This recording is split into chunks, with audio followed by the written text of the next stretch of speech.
Avant de plonger dans cette histoire incroyable, pensez à vous abonner à la chaîne et à activer la cloche. Ici, chaque récit a quelque chose à dire, et vous ne voudrez pas en manquer un seul. Michael Thompson, 38 ans, n'avait jamais imaginé que sa vie tranquille allait basculer en un instant. Père de 2 enfants adorables, Tyler et Samantha, et mari aimant de Laura, il menait une existence simple mais heureuse dans la petite ville de Riverwood, connue pour ses rues calmes et ses voisins solidaires. Ce lundi matin, Michael se préparait pour ouvrir son garage, son petit atelier mécanique, quand tout a basculé. Des sirènes hurlantes ont retenti dans la rue, et avant même qu'il puisse comprendre ce qui se passait, 2 policiers se tenaient devant lui. « Michael Thompson ? Vous êtes en état d'arrestation », annonça l'un d'eux avec froideur. Laura, debout derrière la fenêtre, regardait son mari être menotté sous les yeux impuissants de leurs enfants.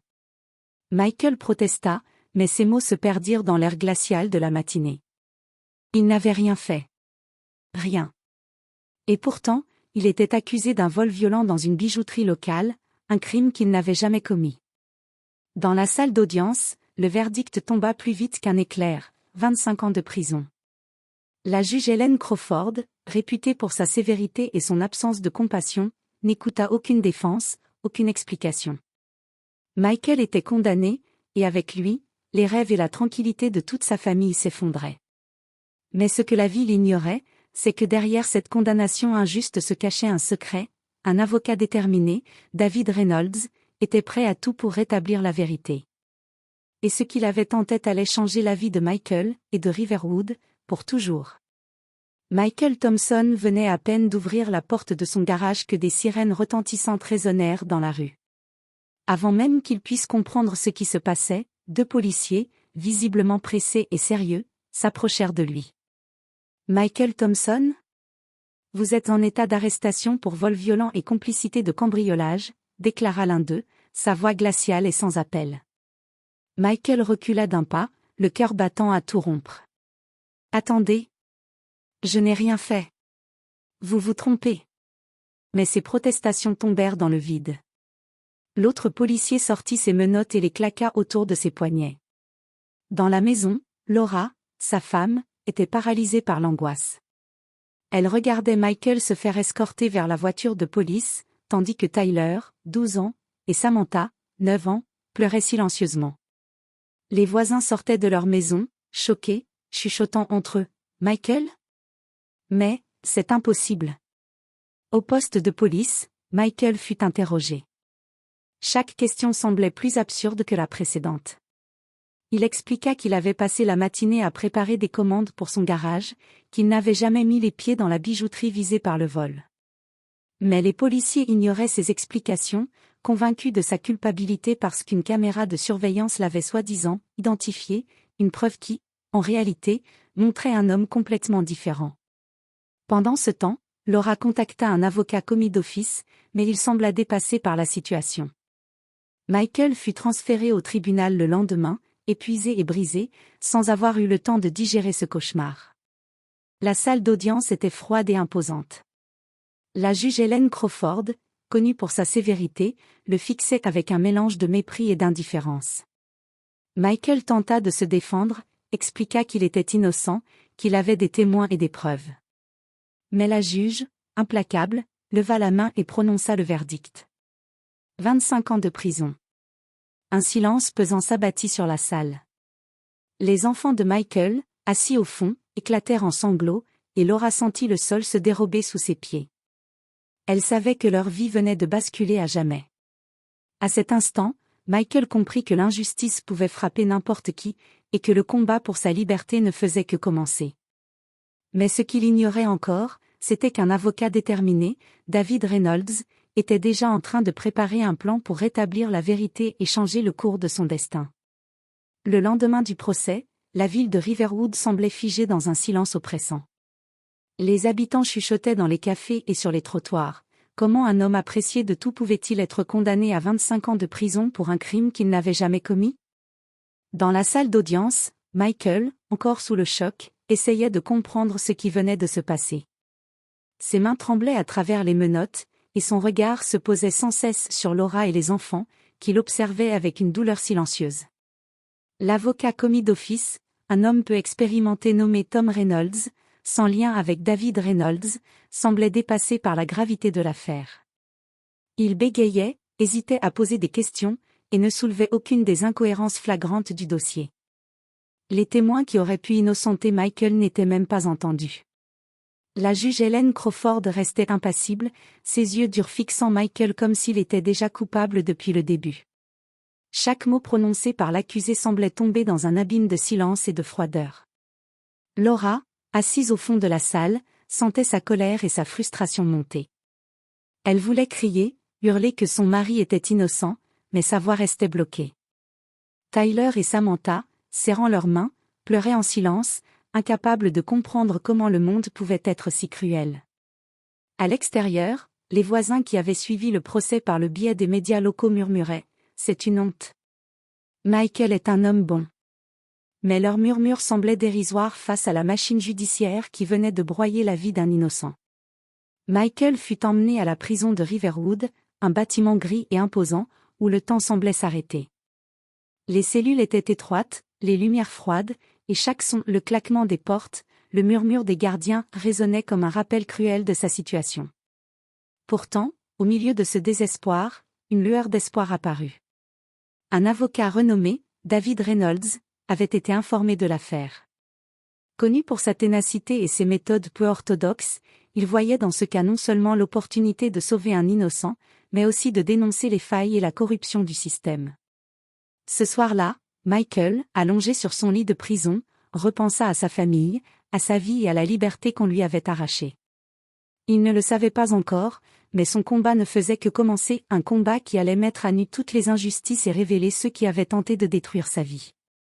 Quelques jours après le verdict, alors que Michael s'efforçait de garder un semblant de dignité derrière les barreaux, un visiteur inattendu se présenta au centre de détention, David Reynolds, avocat renommé et réputé pour son audace. Laura fut la première à rencontrer David dans le hall du centre de détention. Elle sentit immédiatement son énergie et sa détermination. Grand, élégant, avec un regard perçant qui semblait lire au plus profond des âmes, il tendit la main à Laura. « Je suis ici pour Michael Thompson, » dit-il calmement. « Et je compte bien prouver qu'il est innocent. » Laura, les larmes aux yeux, sentit un espoir qu'elle n'avait plus ressenti depuis le jour du procès. « Vous croyez vraiment qu'il peut sortir de prison, après tout ce qu'il s'est passé ?» demanda-t-elle, la voix tremblante. David hocha la tête. « Je ne dis pas que ce sera facile. Mais il y a des failles dans son dossier, et je compte les exploiter. Je ne laisserai pas un homme innocent perdre 25 ans de sa vie pour un crime qu'il n'a pas commis. » Quelques heures plus tard, dans la cellule de Michael, David entra pour la première fois. Michael, méfiant et fatigué, le fixa. « Michael Thompson ?» demanda David, tendant la main. Michael la saisit, encore étonné de voir un avocat de cette envergure s'intéresser à son cas. « Vous êtes ici pour m'aider ?» balbutia-t-il. « Absolument », répondit David avec assurance. « Et je ne vais pas seulement vous aider, je vais vous ramener à votre famille. Mais pour cela, je vais devoir creuser profondément et exposer toute la vérité derrière cette condamnation. » David commença immédiatement à examiner le dossier de Michael. Il étudia chaque document, chaque témoignage et chaque vidéo de surveillance. Rapidement, il détecta des incohérences flagrantes, des preuves ignorées, des témoins jamais interrogés, et surtout, un manque de logique dans la manière dont les accusations avaient été portées.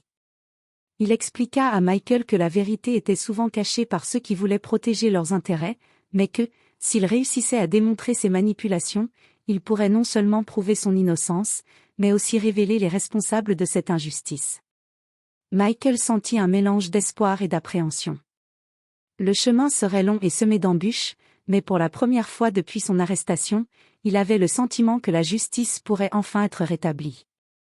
David, de son côté, savait que ce cas allait devenir plus qu'un simple procès, c'était un combat contre le système, un combat pour la vérité, et il était prêt à tout pour le gagner. David Reynolds ne perdit pas une minute. Dès le lendemain, il se plongea dans le dossier de Michael avec une minutie obsessionnelle. Chaque rapport de police, chaque témoignage, chaque vidéo de surveillance fut analysé sous tous les angles. Rapidement, il remarqua des anomalies que personne d'autre n'avait relevées. Tout d'abord, il y avait la vidéo de la bijouterie le soir du vol. La police avait affirmé qu'elle montrait Michael en train de s'échapper avec le butin. Mais en regardant attentivement, David vit que l'homme sur la vidéo était beaucoup plus grand et portait une veste différente. Les images avaient été tronquées pour paraître convaincantes, et personne n'avait interrogé le propriétaire de la boutique sur cette erreur évidente. Ensuite, il y avait les témoins. Plusieurs personnes avaient aperçu un homme suspect dans le quartier ce soir-là, mais leurs déclarations avaient été ignorées ou mal enregistrées par l'enquête. David nota chaque nom, chaque détail, sachant qu'ils pourraient devenir cruciaux pour prouver l'innocence de Michael. Enfin, un nom commença à émerger, Richard Holloway, un riche homme d'affaires influent de Riverwood. Holloway avait des liens avec certains responsables de l'enquête et aurait tout intérêt à détourner l'attention de ses propres activités douteuses. David sentit immédiatement que Holloway pouvait être la clé pour comprendre pourquoi Michael avait été faussement accusé. David se rendit ensuite à la bijouterie, interrogea le personnel et examina à nouveau les enregistrements de sécurité. Chaque détail renforçait ce qu'il pensait, Michael était innocent. Les preuves avaient été manipulées pour créer un bouc émissaire, et l'homme derrière tout ça était toujours en liberté, protégé par son influence. Le soir, David rencontra Michael et Laura pour partager ses découvertes.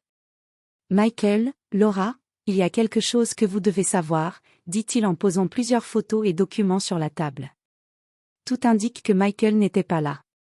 Et il y a quelqu'un qui a tout orchestré pour le faire condamner. Michael, les yeux écarquillés, sentit un frisson d'espoir. Vous voulez dire que quelqu'un voulait vraiment me faire porter le chapeau? David acquiesça. Exactement. Mais nous allons le prouver. Et quand nous le ferons, Michael, tout changera. Pour la première fois depuis des semaines, Michael sentit qu'il n'était plus seul. La bataille pour sa liberté venait de commencer, et David était prêt à tout pour dévoiler la vérité, même si cela signifiait affronter les hommes les plus puissants de Riverwood. David Reynolds savait que gagner ce procès ne serait pas simple. La simple présentation des preuves ne suffirait pas, il devait frapper fort, surprendre la juge, et dévoiler l'ampleur de la manipulation. Il commença à élaborer une stratégie audacieuse, presque risquée, mais nécessaire pour sauver Michael. Tout d'abord, il établit une chronologie détaillée de la soirée du vol, en comparant chaque témoignage, chaque vidéo et chaque rapport ignoré par l'enquête initiale. Chaque incohérence était soigneusement notée, prête à être exposée en public. Ensuite, il contacta les témoins ignorés, le voisin qui avait vu Holloway rôder près de la bijouterie, un employé de sécurité qui avait remarqué l'homme suspect s'éloigner avec un sac, et même un client présent ce soir-là, dont le témoignage pouvait contredire la version officielle. Chacun d'eux accepta de collaborer, choqué par l'injustice subie par Michael. David savait également qu'il devait préparer un coup de théâtre pour la salle d'audience. Il ne s'agissait pas seulement de prouver l'innocence de Michael, il fallait exposer Richard Holloway et montrer comment son influence avait détourné l'enquête. Pour cela, il rassembla des documents financiers, des correspondances et des preuves reliant Holloway à plusieurs officiers de police et témoins manipulés.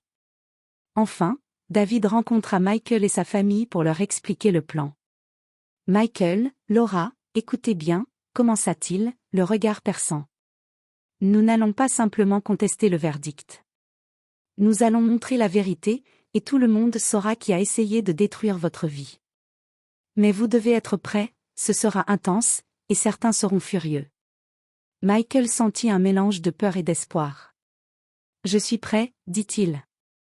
Je veux juste sortir de cette prison et revoir ma famille. Laura prit sa main.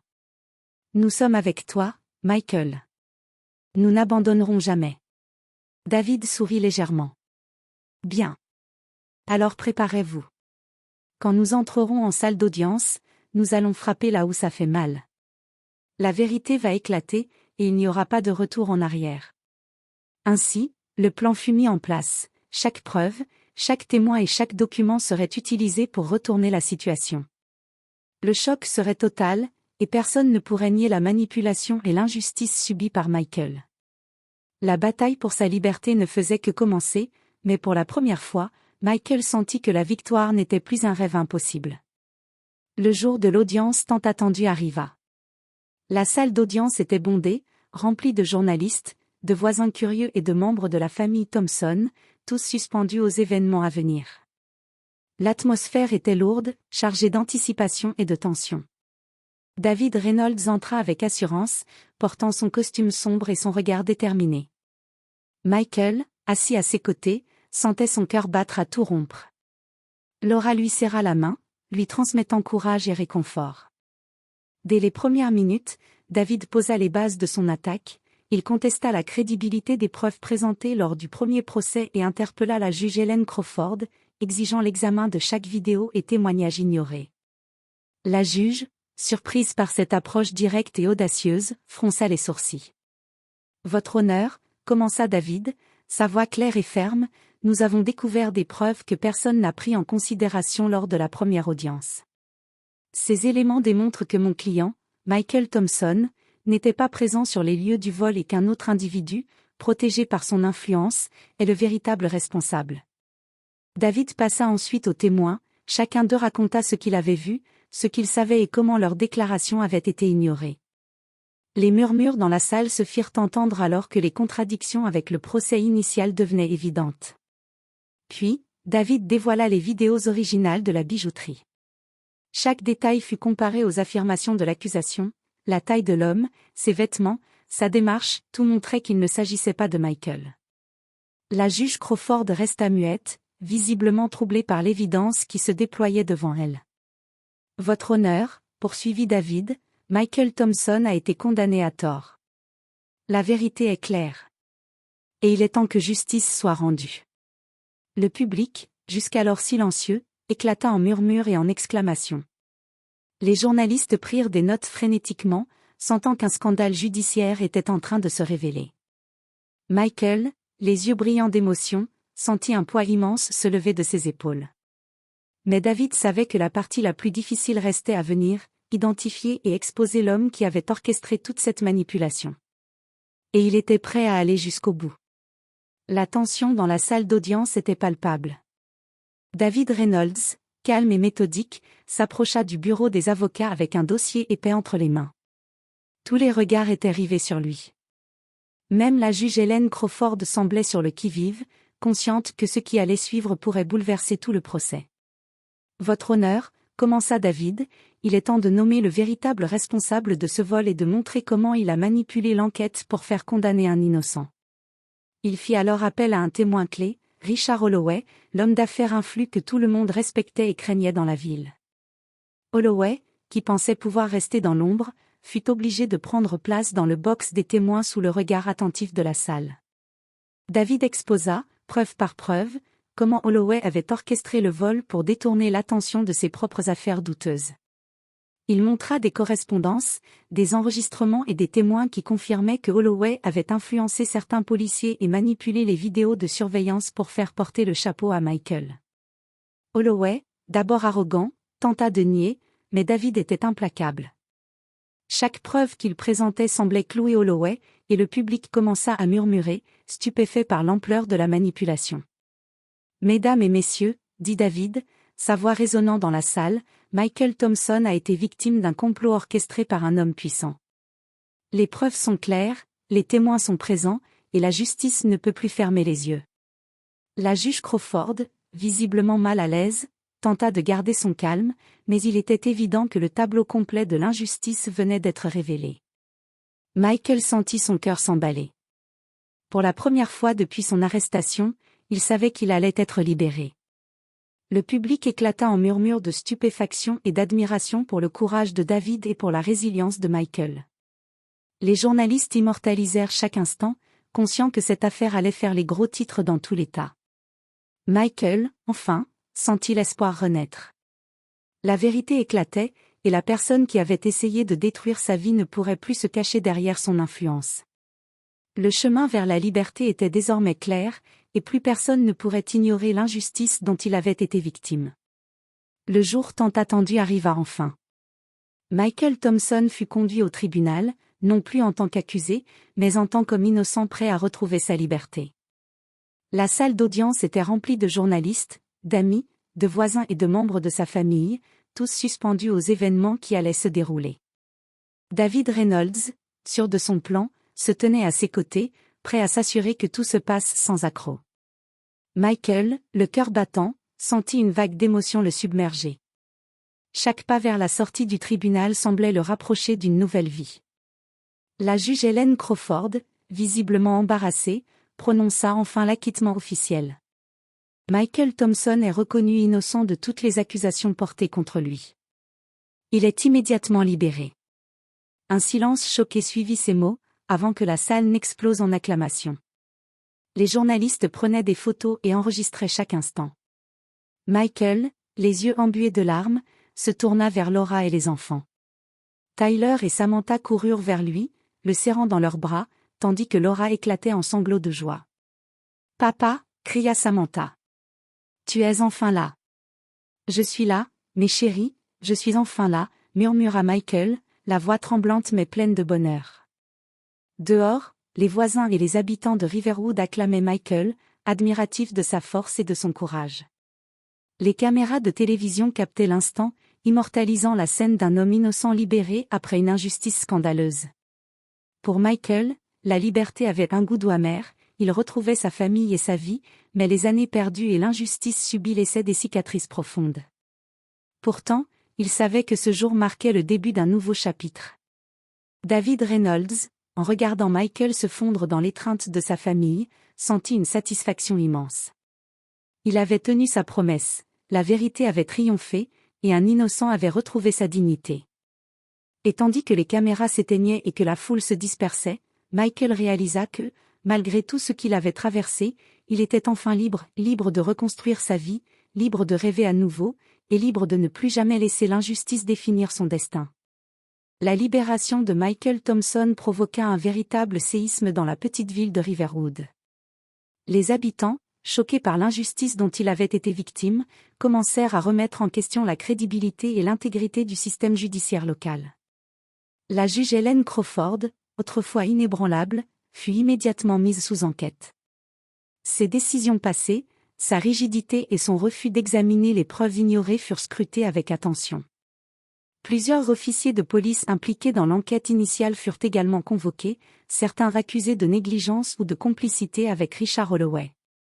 Richard Holloway, humilié et discrédité publiquement, dut faire face à des poursuites judiciaires et à une indignation massive de la communauté. Sa réputation autrefois impeccable s'effondra en quelques jours, et il devint l'exemple de l'influence corruptrice et de l'abus de pouvoir dans la ville. Michael, lui, retrouva peu à peu sa vie de famille.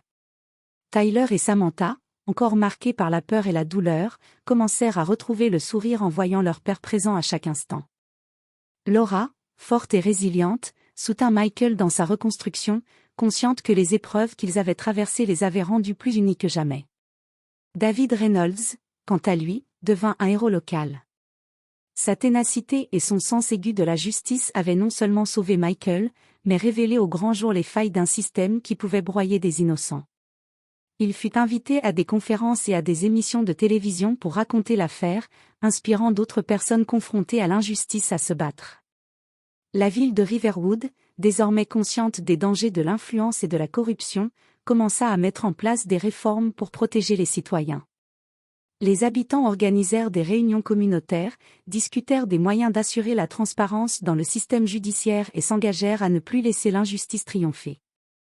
Pour Michael, malgré les cicatrices du passé, ce fut un moment de renaissance. Il comprit que la vérité et la justice pouvaient triompher, même face aux obstacles les plus puissants. Et avec sa famille à ses côtés, il était prêt à tourner la page et à reconstruire sa vie sur des bases solides.